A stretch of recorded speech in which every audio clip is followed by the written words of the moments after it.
still trying to dance around against this. Oh, but wow, Fidan finally finishes off Panda here. They had the conflicts before where Fidan and SK-Ton had to disengage, and now finishes it off. Fate though, looking for more kills, looking to rack up some more points here. You know, don't really have much to their name at the moment from this game, but they're going to have to fight their way into the circle, and that is difficult.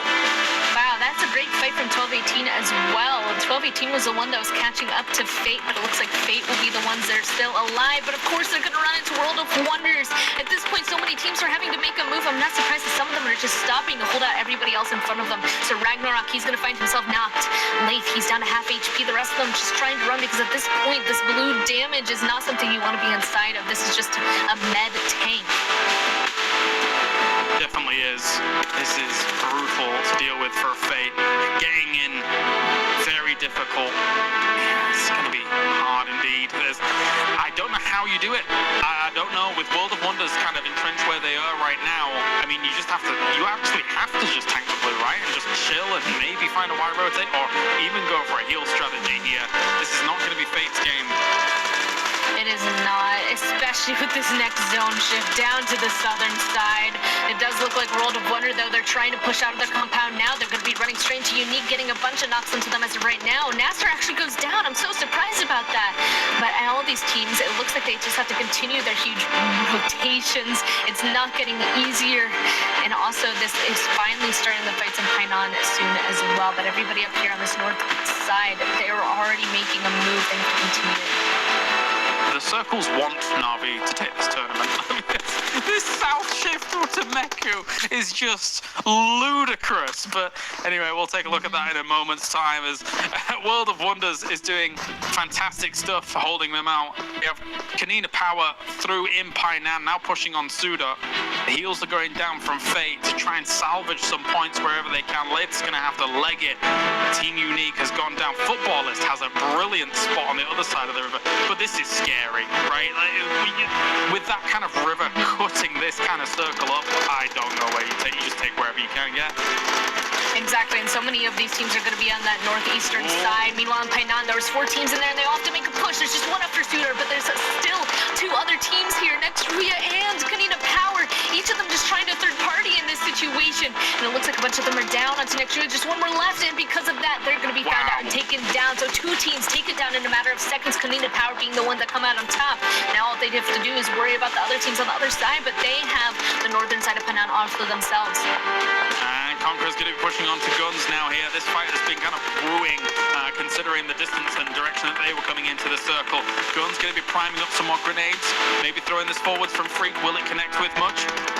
World of Wonders is dying out in the play zone, and that's not exactly the easiest for them, but here comes more nades from Freak as well as some Molotovs. World of Wonders gone. Can they find the angles they need here against Guns? Guns are not really giving them any angles. There comes a grenade. Freak's been tossing them left, right, and center. Finally gets one big connection. Yeah, it looks like now they're trying to play on the other side of the building as well, so they might be able to catch some sort of sight lines on these guys. They know they've got knocked into one, so they're trying to be aggressive. But oh no, Freak is going to run straight to the Molotov.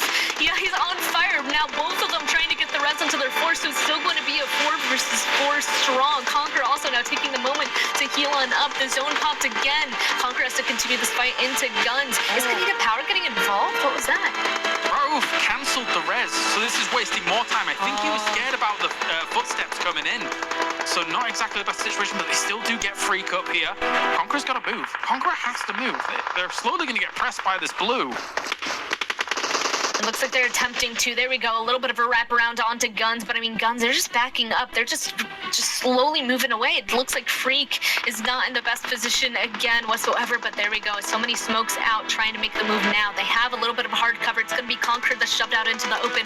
Meanwhile, on that eastern side, we saw a bunch of fights happening. Kanina Power and Football's the last 2 alive, and oh my goodness, both those teams are very happy with this situation now. It looks like Conqueror might be trying to look over them, but Kanina Power, Football's 2 knocks.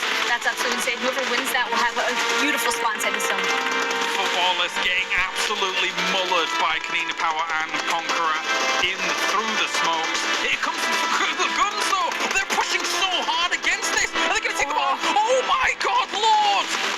Yeah. I cannot believe what I just saw.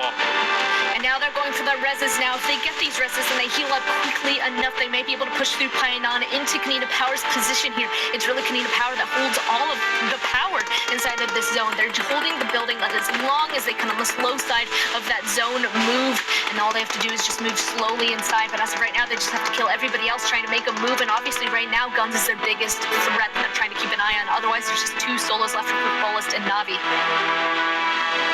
It's such a shame for football. It's the way they got caught up during all of that. But I mean, it's understandable as well. The fact that Pioneer's been in for so long. There you go. Solke will kill off the remaining member of Navi. They go down. But again, it's a fourth place with 8 kills. Nobody is going to be able to challenge the kings that sit atop this throne right now. But Guns is going to push out here against Kanina Power. Kanina Power with some brilliant sprays through this smoke and across the water as well. Not a bad start to the fight for them, but Nomi goes down. Nice find from Hamady, but we obviously know that they're super hurt. It actually looks like some of them might have made it inside here. Guns made it, actually. For Bullis Solke, though, he's tossing in a ton of util. That could hurt them. Still, though, Kanina Power. Another one goes down. I think there's just one left. Solke might win. Guns, they're up still. Okay, no, wait. Okay, I'm getting ahead of myself because I thought he'd done loads of damage with the util there, but they were all just kind of low in the red. Solke is going to be peeking around here. It's going to have to be a miracle attempt. Oh, they got to be careful because one of the members of Kanina Power is still in the blue, actually. They could peek on over, but no, they catch out the member of Footballers. This is completely turned around. I didn't expect this whatsoever. Guns somehow making it across. There's just one left, and we can see that his Pioneer trying to just tank this blue. Willie going ahead and trying to get a kill is kind of what I'm wondering as of right now, but he's still just healing. It looks like Roof is actually going to be running for it. I don't... What was that? Yeah, he was looking to try and get some information, and he hasn't seen him yet on that box. He got knocked. Yeah, so he got knocked to try and get information as to where he was, but he has 10. I think they could easily just... I don't think he timed that right. No, he's gone. Oh, and that is it. We have ourselves our winners. What a game of Sandhog. I did not expect it to come down to quite how it did in Painan here, Spam. I did not. That was... I didn't even know who's going to win it then there. I really thought it was going to be Kanina Power in the position of holding everybody else out, but Guns somehow being able to make it in. I mean, just look at the damage. They were able to really do a lot with all the utility and smokes and just their shooting that they were able to find. They even found a bunch of Kanina Power members inside of that smoke, so 6 kills with that win. Great amount of points coming through them. They're kind of a team that we're slowly rising on up, and that might go ahead and launch them even a little bit further, but being able to stay alive on that, I'm surprised about. Yeah, I mean, a big game for Guns. With them getting this many points off the back of it, I mean, it's not a huge amount of kills by any stretch of the imagination, but they are really up there now when it comes to the overall standings, the overall placements. So very, very nice to see. 12-18 might have a little bit of a target on their back for these next coming 3 games if Guns has anything to say about it. And to be honest, again, it's great to see Guns doing as well as they did, considering how well they did in their region span.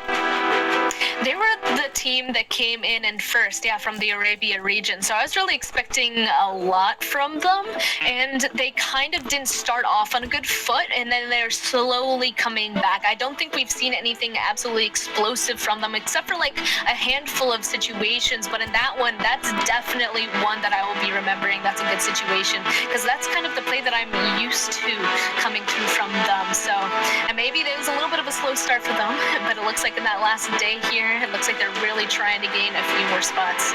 Yep, a good opportunity to do so as well, as I say, with 3 games remaining, 2 on Erangel as well. Bear in mind where everybody knows the terrain very intimately. If they don't get any field endings, then, happy power to them, because that, at the start of the day, was very difficult, I think, for a lot of these teams to deal with, and they're going to be looking for other finishes, I think, yes, Sam. They are. Okay, well, it's time for a break. We are going to that. Thank you very much for joining me, Span. We'll be back to the desk, and we've got 3 more games remaining.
Sanok and it wasn't a wrangle car, Lance. Come on, man. You've been in this position before. I know you've taken the commentary duties. You've got to get this thing right. One thing you guys at home can get right, though, is thanking our amazing sponsors in Xiaomi. They deliver these fantastic phones for us, for you all to enjoy a super fast and lag-free PUBG mobile experience on Xiaomi's powerful Redmi Note 5G. That's what you guys at home can grab yourself if you want to play the best PUBG mobile you can.